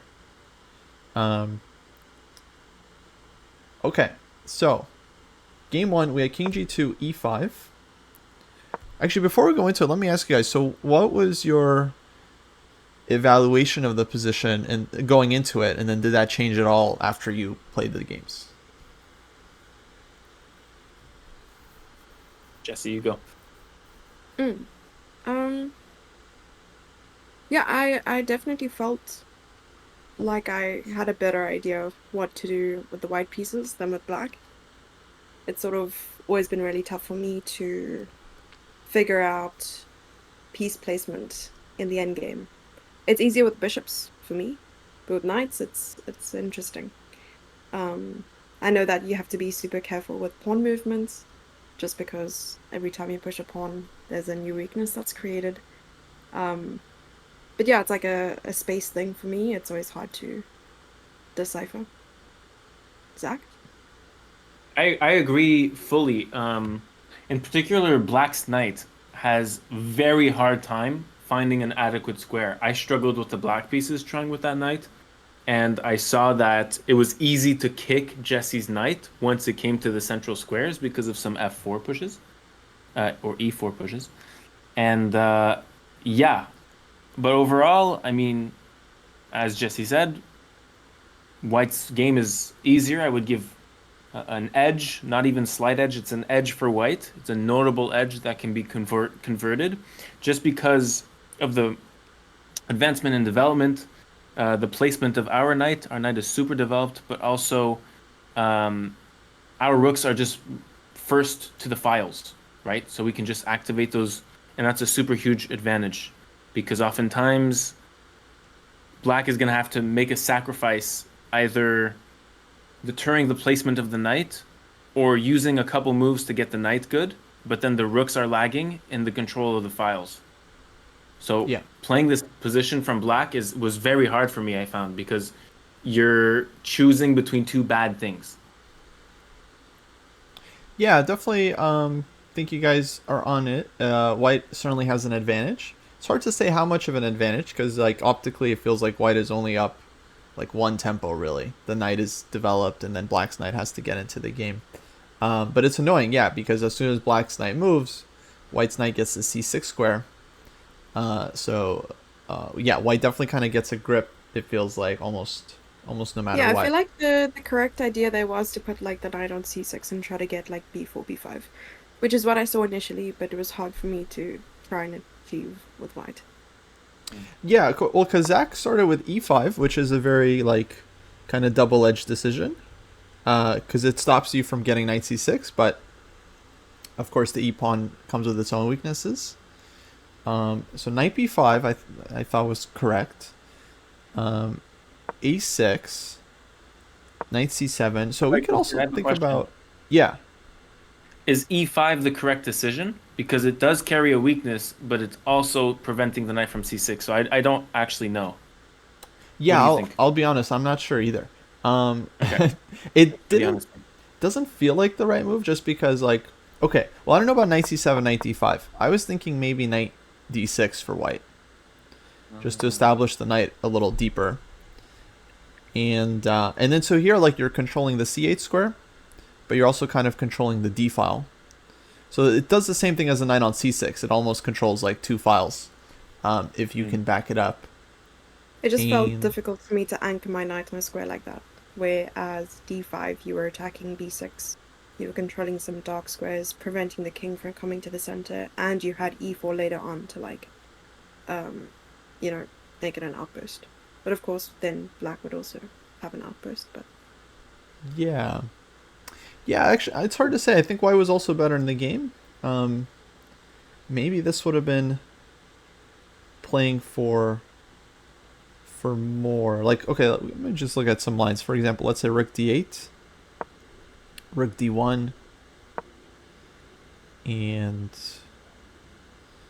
okay, now knight has to move. I don't know, knight maybe now c6. knight c4, Um, because the rook's under attack, b6 is also being attacked, and the knight hasn't developed yet, and you're attacking e5. oh, so rook d8, Or, knight c4. no, rook d8, rook d1, Mm-hmm. and then if black plays the knight out, then maybe like knight c4. Mm-hmm. Yeah, I was thinking about this one here. But then probably black goes b5. And then we're still I feel like we can maybe get more. Maybe rook d8. We should start with knight c4. Mm-hmm. Just to hit both pawns. Knight d7 probably. So then knight d7, then rook d1. Oh. Yeah, and then maybe we could say that black's knight is not as good. There's still b5. And Knight a5. knight a5. And yeah, I think it's still a little bit annoying. Now you're heading for the c6 square. And maybe we have rook But d6 why are we as taking well. our knight off the great d6 square? Oh, yeah. That's not totally necessary. We could also try other stuff, like rook d1, knight c6. But maybe you want to then- provoke the knight to go to the most passive square, like d7. Yeah. That was kind of the idea. But this could also work like something like e3. KC1 coming. And then white tries, either rook ac1 next, or to double up like rook d5, rook d1.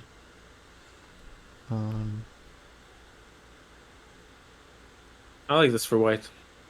It's still a knight little annoying for d6 black. punishes the pawn. Sorry, you go. No, I'm just saying it's still a little annoying for black. Like there's no rook d7, for example, because of the discover check, so black has to like move a king.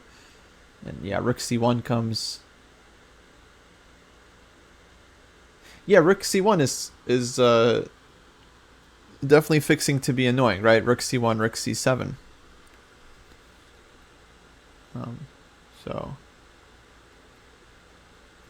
I mean, I'm not totally sure, but it feels like white is keeping some edge there. Not to say knight c7, knight d5 is not also. But here, let's see. So black got b5. Oh, and then e4, knight c6. So I was definitely thinking we should start with rook c1 for white here. I don't know if you thought about this, Jesse? Yes, but the whole time I wanted to bring my rooks to the center first, but I didn't. Yeah.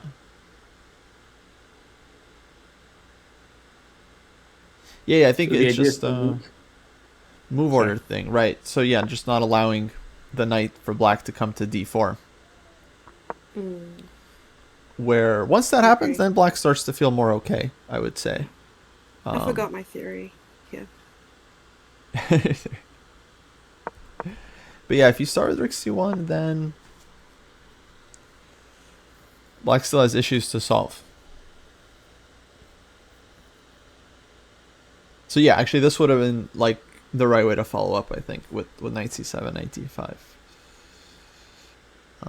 Probably my main feedback for both of you is I think we just played a little bit too quickly. Which is fine because it's like your first time like playing this time control basically. And so it's hard to get used to it. But I definitely thought there was moments where we could have spent like another minute or two on the move because it felt kind of critical. Yeah. It's difficult to remember that it's 30 seconds, not 3. And actually the 30 seconds online is lot. definitely a good chunk of time. Please so- tell us what turns that you think we should have thought longer on, because I'm very curious about that too. There was When it comes up, you know. there was definitely a few moments. Absolutely. Perfect. Certainly this was one of them. Basically like playing e4 I think was a little bit too rushed, rook c1. And then The just reason looks I played e4 is just maybe I was afraid of e4 by black stopping me from establishing that outpost. But I think it's like seeing ghosts because that move is quite weak. Weakens the pawn. But then there's e4. exactly. You would I'm sorry, e4 f5. Yeah. you would I think you would welcome this. Because the knight is still strong. Like let's say we could consider either just like rook d1 or already trying to, let's just say like rook d1. You're thinking f5? Maybe not immediately. Mm-hmm. But once the pawn is being attacked, then f5. Yeah, so I could see white looking for like rook d4, f5, and then let's say knight f4. And black might have some weaknesses to deal with. What if rook d7 first? Let's say rook d7. Um,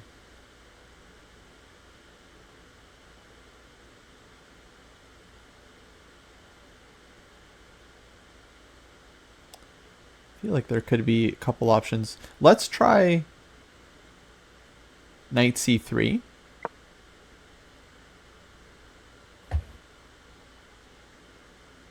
And you could either play f5 or trade first. Yeah. That's a nice move. I don't know if knight c3 is correct. I mean, maybe there's other knight moves too. Maybe knight f4 actually is interesting. But now rook ft8. Mm-hmm. So trade. And then rook c8. And yeah, so like if knight takes, then rook d1. If rook takes, then rook c8. Ouch. So white keeps some pull, yeah. Mm-hmm. And then yeah, the rook will kind of swing around at some point. So here. Yeah, basically white's just saying like, yeah, the knight's in the game. Black's knight still needs a move or two to get out, and the e pawn is a weakness. The a6 pawn is also kind of a weakness because basically we're always trying to maybe trade off and come in on the 6th or 7th rank. So yeah, definitely. I'm not sure if there's a big rush to this one, and it just gives up the d4 score long term, which is what happened. Although anyway, white was still ahead here. So you get f4 in.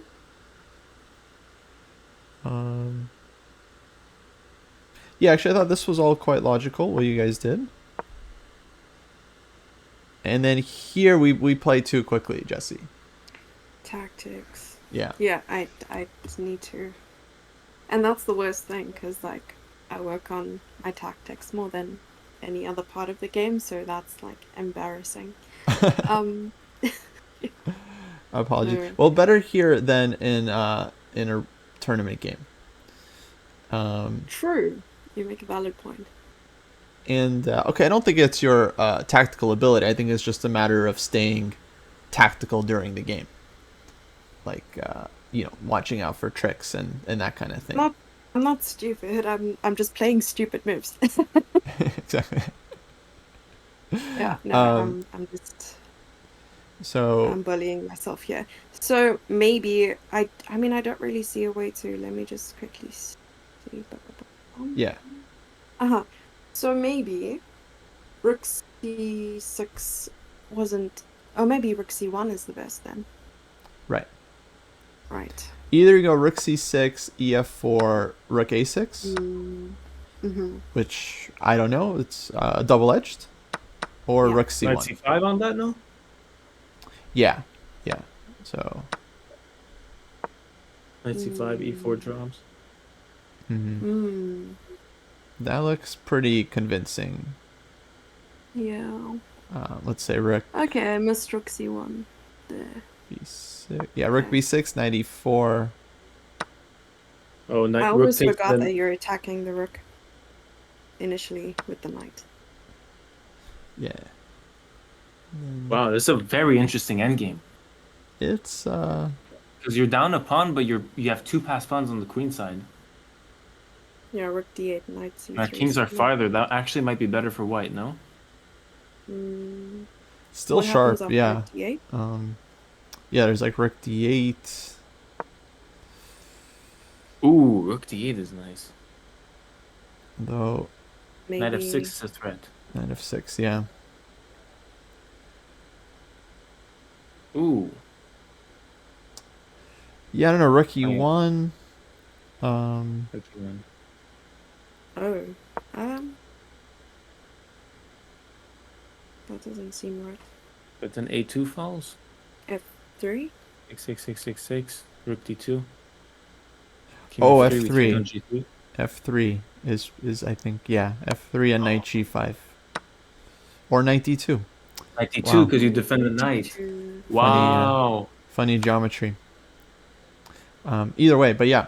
Okay, so either that super risky one or like rook C1 probably is just the more solid move. Yeah, dealing with the rook and then stopping the knight F4 threat that happened in the game. And then...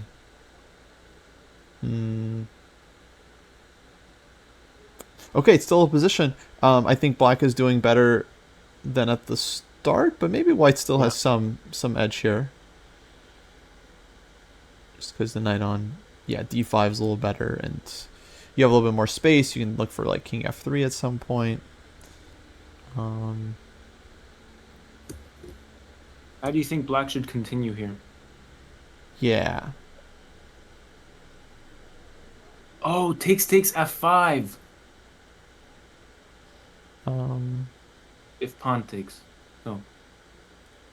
Maybe. AF, GF, F5. If E5, then we have rook takes E5. No, but there's knight F6 now. Oh, it's nice. Knight F6. F6 after F5. Mm-hmm. Yeah. Maybe even Wow. on EF4. Knight F6 now, huh? Yeah, why not? That's a nice one. Wow. Should have played rook C1. Dang it. Beautiful. Yeah, the pin, I like underestimated the pin on my rook, and this obviously would have probably solved it. Yeah. So okay, from there we had some more blunders. Some blips Ricky one. Yeah, happens. in the matrix sometimes. After knight H3. Yeah, it's already tough for white. Knight G5 and rook takes E4 are threatened. Yeah. I was thinking maybe knight F6 here is white's best try. Yeah. I was even considering just playing king G3 to get out of the checks and then trying to sort out the problem with my rook. That was just vibing. Yeah, maybe king G3, but then knight G5. Knight G5 and now... yeah. And yeah, that's a problem. I mean, it's not over, but yeah, it should be good for black. So it's like the pawn is falling. So it's already tough here after knight H3. I think it's not not a simple position. Nope. Nope. So yeah, I see people are subbing. I have no idea on which channel it is, but thank you. So I'm just reading the restream chat, which is all. It just combines everyone's chat into one, which is very fun. Oh, really? Wow. Yeah. Which is great. Because it's better than having to have, 4 different chats open. So you're probably seeing, messages I post when Zach posts. Yeah. And not really knowing what's happening. Cool. Okay, so that was game 1. Let's go to game 2. Oh, no. You mean game 5? Yeah, there was a sample game in between, and then the real game 2. Sample game. I just wanted to see something, just wanted to see something. Yeah, absolutely. So this one, knight d7. So actually, rook d8 I think is also a reasonable move. Just on rook fd1, of course, black has to play either rook d6 here or knight a6. Knight a6, yeah. Which is definitely not that bad, because, I mean, knight's heading to c5. Yeah. And stopping b4. Yeah. So, I think rook d8... Rook d8 might be my choice if I had this position. Yeah, it's just that Zach's rating is so intimidating. Stop it. A bad taste. After what happened. So, knight d7 here. Knight f6. Yeah, we can maybe later we can come back because to me it looked like this position did turn out nice for white, like rook c1, rook c8, f3. I thought okay, very logical. B4 and B5 from you, Jesse. I like this. I thought this is the right move. Because I think if white can establish B5, then they're very, very happy long term. So I think black has to stop that. Since this is what I wanted to achieve with white, I knew I had to probably try to stop it with black. Yeah, exactly. So knight d5, f2, rook c8, and then. So this is all fine. I thought it all made sense after, let's say, like after knight f6. Like all of black's moves, I think were very logical. So, to me, if like black's position turns out bad, then it means maybe this knight f6 was the problem. But it's like hard to judge from afar. But yeah, I was wondering here after e4. So knight b6, check here, knight e7. Yeah, I guess the question is about this rook endgame. So we get this rook endgame, which I think was basically forced after e4. Yeah. I don't think either side has... Or, I mean, white has options, but black didn't really have a choice. Rook a7, king e3. And... Yeah, while the rook isn't attacking a6, I think I have a chance here to play maybe... But if the moment I play a5 is rook b8, but maybe a5. No, a5, I had king d4. Yeah. So a5 I think might have been the only chance. So yeah, this is definitely really complicated. Mm-hmm. I think, yeah, take the pawn. So takes. And rook d7 check. So rook d7, rook d5, which I think, yeah, is an important resource. And then just maybe step behind the pawn. King c5, king b6, and then rook c5? So yeah, let's say here, check. Yeah, I can probably give the pawn. Or maybe not even taking this pawn. I think. Maybe I could wait. Let's see. Yeah. Okay. Take rook c5 and rook e3, maybe. So rook e3. f4. It's very sharp, yeah. I'm not sure. f4, you think? Yeah, f4. Yeah, because you might have to stop creating pass pawn. f6. Maybe black can take some. Can black take the pawn on h2? So like rook e2. We can consider it. I would say rook e2 and f6 are the major options here. We're definitely like skipping over a lot of moves, but let's say rook e2. Oh, sorry. Yeah. No, all good, all good. I'm curious as well. King takes. Rook takes. King c6. And like rook c3. No, king c6. Yeah. And then you meet rook g2 with rook c3 when you have to. Okay. Yeah. Yeah, here it looks like white's pawn is very fast. Mm-hmm. It's just coming up, and then there's like rook is already very nicely placed on the 5th rank. Yep. I would guess that this is too slow for black, but maybe we go f6 and e5. And takes king c6. Yeah, let's try something like this. Okay, just to see. So e4, b5, rook b3, b6, e3.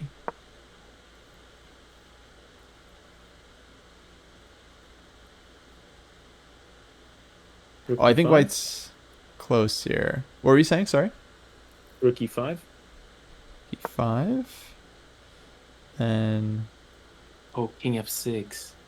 King f6. Yeah. But maybe start with b7? b7, yeah. And then rook e5, so we can sack. So if e2, rook e5, rook b2, rook takes e2. Yeah, that should be game. But maybe king f6 now? Ooh. I'm not sure.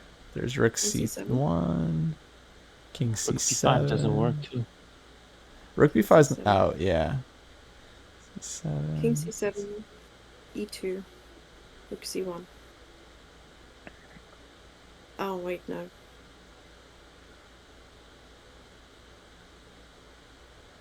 E2's a threat. Wow. It's not crazy at all. King c7, e2. What if you're... No, don't do that.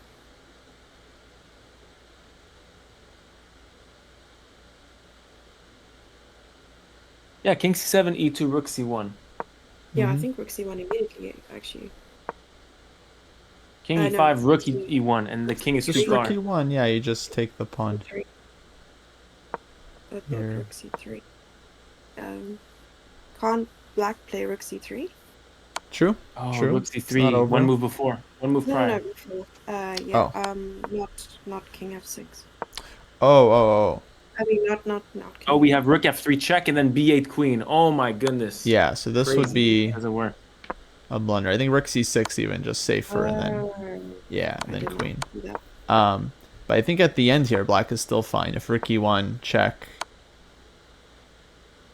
well, I guess not. King moves here. Oh, because it'll be check on e2, so you can't do rook d3, rook b3. King. Wait, somewhere. why is queening after king e5 not possible? That one I was being lazy because you can queen, but then we'd have to count this endgame. Okay. Oh, you'd be perfect for the Instagram page. Sorry. So here, take. G4. I don't know. I think black's in time. Looks like. Is it? No, king f4, h4. Something like that. Well, maybe not. Yeah, I think we're okay. Oh, yeah. I'm sure we're missing a lot, but let me just see. King e5. Yeah, so there's rook e1, and then there's b8 queen. But queen, yeah, it looks unclear. Ooh, king c8. c8, okay. Well, what's the idea there? I don't know. No, I wanted to play rook c7. Oh, and get behind the pawn? Maybe. Why doesn't rook e1 not work? Anyway, black is coming in. Okay, so rook e1. Rook c3. Wait, rook c3. Maybe D7. king d7. King somewhere. d7. So rook d3. Now you... And then king e7. 7. Okay, then rook... Maybe king should go to e8. King e8 because we want rook e7. So rook b3. Ooh, I like that. Eventually we I have to go can rook take b3, then take. And rook Ooh, I comes like c7. Yeah. Very nice. So it was Yeah. all winning. This should be winning. So, all that to say, I don't know about rook d7 here. You also have rook a2 as an option. Yes. Now I panicked. Rook Yeah. c3. Mm-hmm. So let's say we take King c5. c5. And then try to run with king side. Oh, I like that. g5 is good. Takes. And then rook e2. Okay. All that. So black's next move is probably rook b2. And then if we're allowed rook b2, then I think black is okay, because I think we're getting enough counterplay here. Yeah, the kingside counterplay feels very fast. But if you go rook b3, then I think just h4, it feels like the pawn is gonna just start running. Your professional opinion is that this is a draw. That's my best guess right now. But it feels like, yeah, black gets enough play. It's hard to say. Afterwards, if you guys want to run all this analysis through the engine, I won't blame you. Yeah, it'll be interesting. How much stuff we're getting wrong. But long story short, I think you got to try a5, because otherwise white just comes in and it feels very, very easy for white. Because this is already super dangerous position. Like black's rook is very passive. White has a better king. So you got like 2 pieces in trouble here as black. That's an issue. Yeah, so after h5, so this was one moment, Zach, I thought rook c6 happened like really fast, and you could have spent a lot more time here. Just because it feels like white should be close to winning, but like it's probably still tricky. And so because you had something like 8 minutes here, and I would say like you definitely can afford to spend some time to just like make sure you're winning. Probably rook c6 was okay, but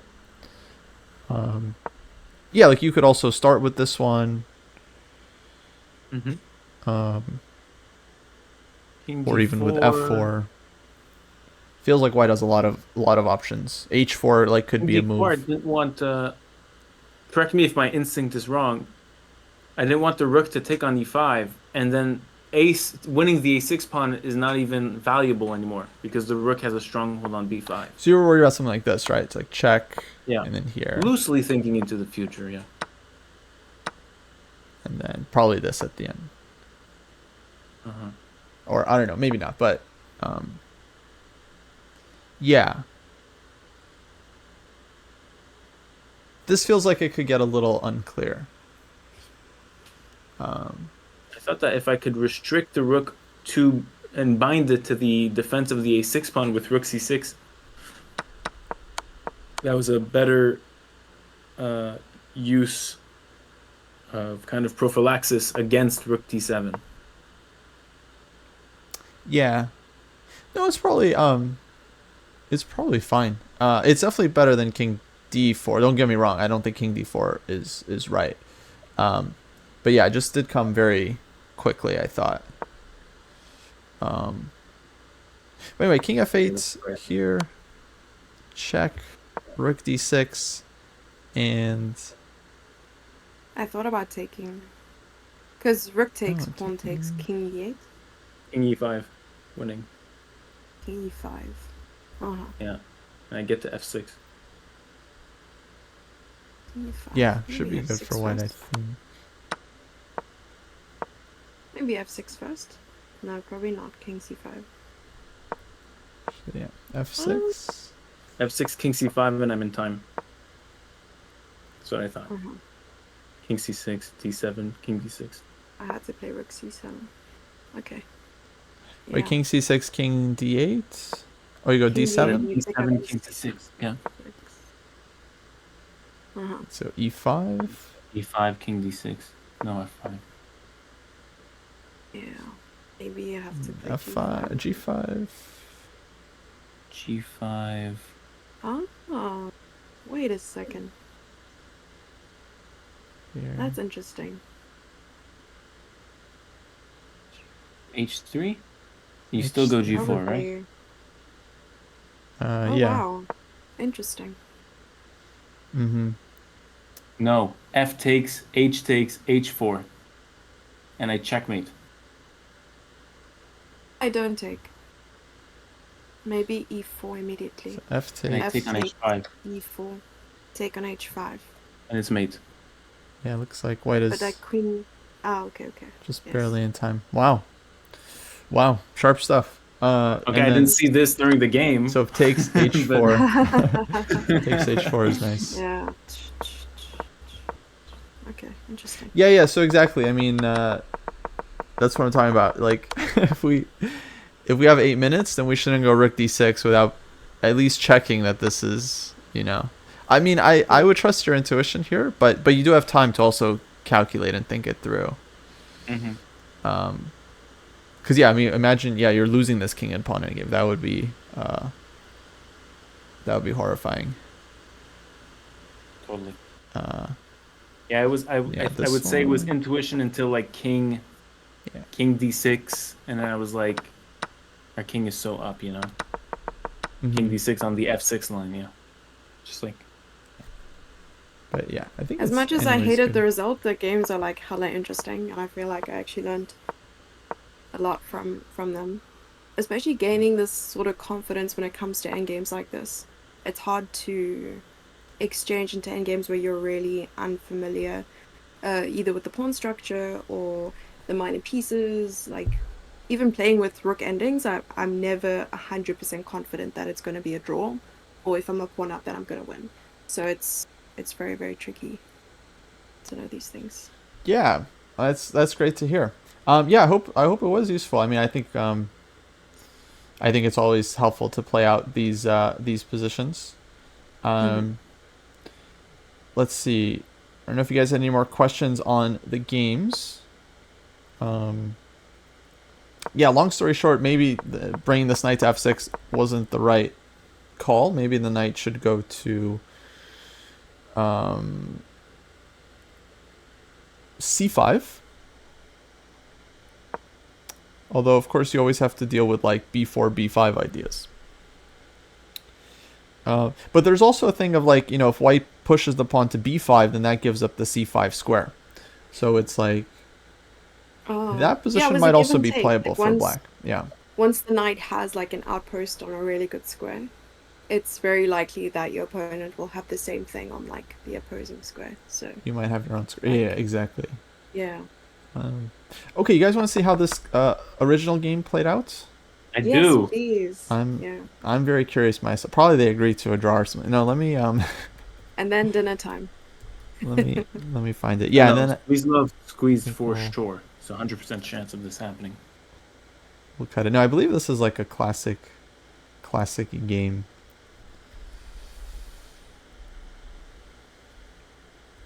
Okay, actually, let me. I got the whole PGN here, so let me just bring in the full game, so we can just see how we got to that point too. Perfect. Games. Okay, Add got it. games. PGN. Okay. So, Vasily Smyslov goes for his English. No, Benko. That's a scam. Well, C4 is kind of like anti-Benko. It's hard to Fair enough. hard to play the Benko gambit. So we had double fianchetto.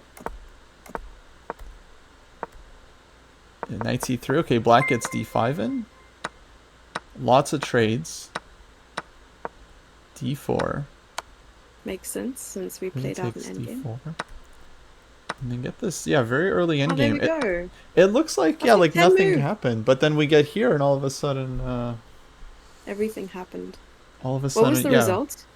white is better. White did end up winning this game.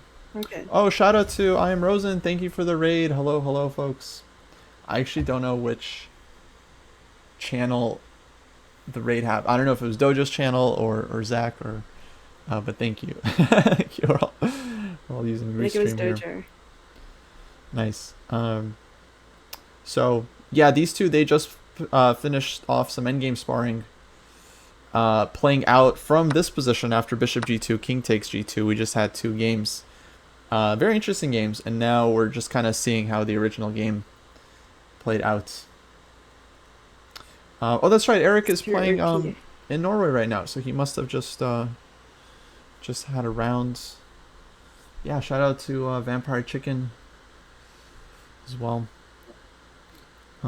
Okay, so rook c8, Benko played. Interesting. Rook c1, knight d7, d1, knight c5, b4, knight a4, knight b5. Takes, a5, a3. It doesn't feel like white had that much here. Knight a7. Take, e6, knight c6, knight e5. Oh, that's a problem. Nice. Now black's kingside just gets decimated. Once you lose this f pawn, it's a big problem. Wow, what a move. What an Wait. intermezzo. King f. Yeah. Because you're lining up f4. f4. But king f5? Right? And there's a nice mate. And then H3. Wow, so like here F4, here H3. H3. Interesting. Dang. Sounds Virtuoso, like a huh? puzzle rush. Yeah. Dang, nice move. Sorry, virtuoso. It's virtuoso. Okay. H3. And, okay, yeah. Rick versus Knight. Wow. Okay, I wonder where this went wrong. Because I thought black is kind of okay. And then after knight e5 here, I think it's already bad. Oh. So knight c6. Does he have to go rook d2? Couldn't there be other Yeah, moves? what's the threat here for white?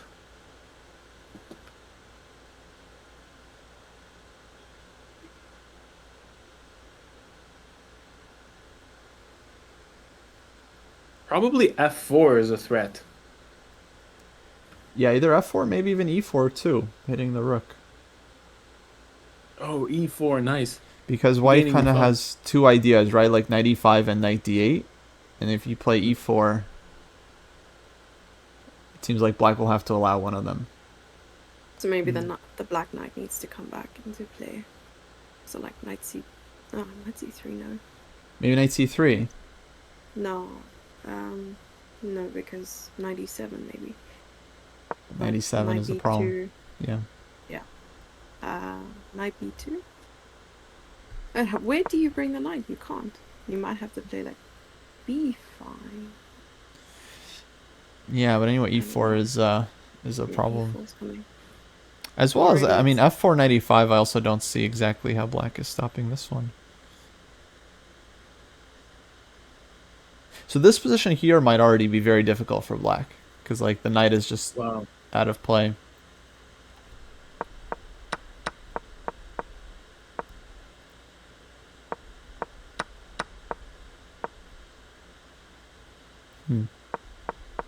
Maybe here, maybe e6, maybe king f6.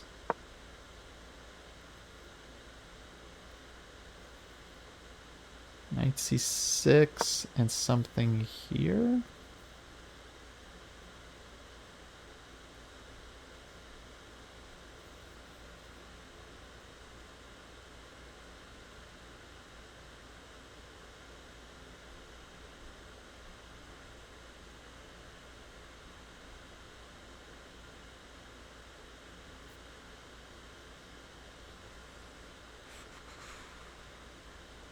Yeah.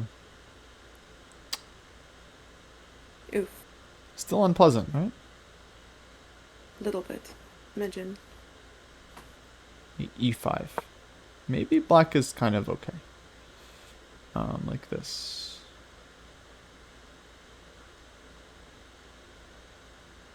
Interesting. But yeah, it seems like he had the small plus, and then basically, like, black didn't make any obvious mistakes, right? Like, there was nothing we can point to as just like an obvious blunder, but all of a sudden it turns out really bad. Yeah, black's And, position melts after that F pawn. Yeah. Scorching. Um, That mating knight is so cute though. Wow. Like, you don't see that with king f1 and then you're like, wait a second. yeah, especially like, yeah, with h3 and just everything is Beautiful. covered. Can't do anything. Yeah. Yeah, gorgeous. Okay, guys. Well, this was fun. I hope Thank you so much. it was Yeah, yeah, thanks for felt having useful us. for It you was as so well. fun. Absolutely. Yeah. Listen, Kostya, if one of us play each other, me or Zach, or you and Zach, or me and Kostya play, and we get an endgame like this, I apologize to all of you, but I'm gonna be like myself. you guys are gonna be ready. If I see you in a rook and knight endgame in Portugal, I will know that you're ready. No, I appreciate your time and your effort, and yeah, I'm excited to also just be playing again. Like I played yesterday, and I'm ready to play again. So this is great. It's great to hear. Yeah, well, keep up with the good work, folks. Jesse is going to be playing in a couple days. So anyone that joined recently, Go follow these two. Go follow Jesse. Go follow the ChessNerd. We're all playing in this tournament in Portugal at the end of the month. She's playing even before that in a couple days, and you'll be streaming your games. Yes, I will. Awesome. I In love this Spain. new meta of OTB streaming. It's great. It's interesting. It's Yeah. really fun to follow. For the It's fans, motivating actually. as well because you don't want to mess up in front of your audience. So it like forces you to play better. I feel like. Yeah, you have to really take the game seriously, and you got to take responsibility for all your moves and decisions. It's tough. It's tough. Yeah, responsibility. What is that? Okay, but thank you so much, guys. I'm gonna go have some dinner, and guys. I Same here. appreciate. Yeah. Alrighty. So yeah, let's end it. I'll let you guys raid whoever. I think you'll have to do it on your channel. I'm probably gonna wrap things up soon.